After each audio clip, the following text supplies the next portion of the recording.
Hello all. ಇಲ್ಲಿ ನಾನು ಅರ್ಥಶಾಸ್ತ್ರದ ವಿಧ, ಸೂಕ್ಷ್ಮ ಅರ್ಥಶಾಸ್ತ್ರದ ಅರ್ಥ, ಅದರ ವ್ಯಾಖ್ಯಾನ ಹಾಗೂ ಅದರ ವ್ಯಾಪ್ತಿಯನ್ನು ಚರ್ಚಿಸಲಿದ್ದೇನೆ. ಅರ್ಥಶಾಸ್ತ್ರದ ವಿಧಗಳು ಎರಡು: ಸೂಕ್ಷ್ಮ ಅರ್ಥಶಾಸ್ತ್ರ, ಸಮಗ್ರ ಅರ್ಥಶಾಸ್ತ್ರ.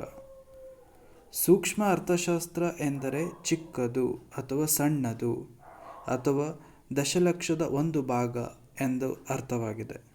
ಆದುದರಿಂದ ಸೂಕ್ಷ್ಮ ಅರ್ಥಶಾಸ್ತ್ರವೆಂದರೆ ಅರ್ಥವ್ಯವಸ್ಥೆಯ ಒಂದು ಘಟಕ ಅಥವಾ ಭಾಗವನ್ನು ಅಧ್ಯಯನವಾಗಿದೆ.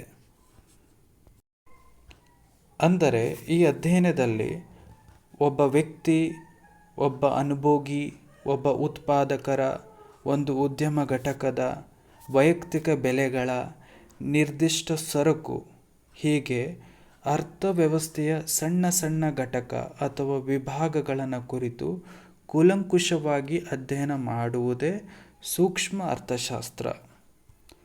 ಸೂಕ್ಷ್ಮ ಅರ್ಥಶಾಸ್ತ್ರದ ವ್ಯಾಖ್ಯಾನ. ಪ್ರೊಫೆಸರ್ ಮ್ಯಾಕೋನಲ್ ಪ್ರಕಾರ, ಸೂಕ್ಷ್ಮ ಅರ್ಥಶಾಸ್ತ್ರವು ನಿರ್ದಿಷ್ಟ ಆರ್ಥಿಕ ಘಟಕಗಳ ಅಧ್ಯಯನ ಹಾಗೂ ಈ ವ್ಯಕ್ತಿಗೆ ಘಟಕಗಳ ನಡವಳಿಕೆಯ ವಿವರವಾದ ಪರಿಗಣನೆಯಾಗಿದೆ. ಸೂಕ್ಷ್ಮ ಅರ್ಥಶಾಸ್ತ್ರದ ವ್ಯಾಪ್ತಿ. Micro economic scope.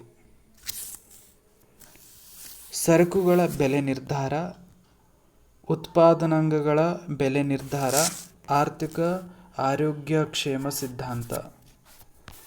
ಮುಖ್ಯವಾಗಿ ಮೂರು ಪ್ರಮುಖ ಅಂಶಗಳು ಸೂಕ್ಷ್ಮ ಅರ್ಥಶಾಸ್ತ್ರದ ಅಧ್ಯಯನದ ವ್ಯಾಪ್ತಿಗೆ ಒಳಪಟ್ಟಿದೆ.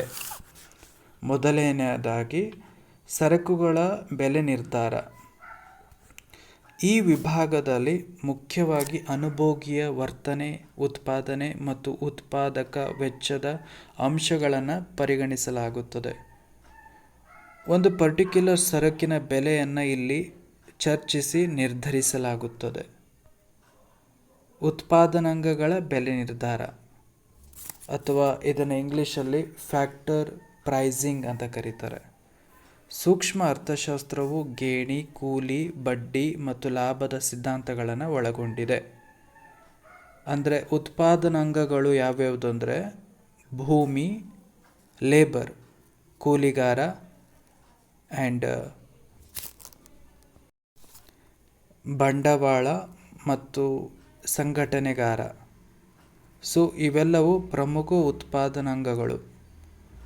ಸೊ ಭೂಮಿಗೆ ಗೇಣಿ, ಕೂಲಿಗಾರನಿಗೆ ಕೂಲಿ, ಬಂಡವಾಳಕ್ಕೆ ಬಡ್ಡಿ ಹಾಗೂ ಎಂಟರ್ಪ್ರೆನರ್ ಅಥವಾ ಆರ್ಗನೈಸೇಷನ್, ಸಂಘಟನೆಗಾರನಿಗೆ ಲಾಭ, ಇವುಗಳ ಸಿದ್ಧಾಂತವನ್ನು ಸೂಕ್ಷ್ಮ ಅರ್ಥಶಾಸ್ತ್ರದ ವ್ಯಾಪ್ತಿಯಲ್ಲಿ ಒಳಗೊಂಡಿದೆ.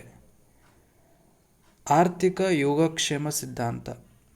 ಆರ್ಥಿಕ ಯೋಗಕ್ಷೇಮ ಸಿದ್ಧಾಂತ ಸೂಕ್ಷ್ಮ ಅರ್ಥಶಾಸ್ತ್ರದ ವ್ಯಾಪ್ತಿಗೆ ಒಳಪಟ್ಟಿದ್ದು, ವಿವಿಧ ವ್ಯಕ್ತಿಗಳು ತಮ್ಮ ಆದಾಯವನ್ನು ಹಂಚಿಕೊಳ್ಳುವ ಮತ್ತು ಕ್ಷೇಮಾಭ್ಯಾಸವನ್ನು ಅಭಿವೃದ್ಧಿ ಮಾಡಿಕೊಳ್ಳುವ ವಿಚಾರಗಳನ್ನು ಇಲ್ಲಿ ಪರಿಗಣಿಸಲಾಗುತ್ತದೆ. ಈ ಥಿಯರಿ ಆಫ್ ಎಕನಾಮಿಕ್ ವೆಲ್ಫೇರ್ ಅಂತ ಕರೀತಾರೆ. ಸೊ ಈ ಮೂರು ಅಂಶಗಳು ಸೂಕ್ಷ್ಮ ಅರ್ಥಶಾಸ್ತ್ರದ ವ್ಯಾಪ್ತಿಯಲ್ಲಿ ಬರುತ್ತದೆ.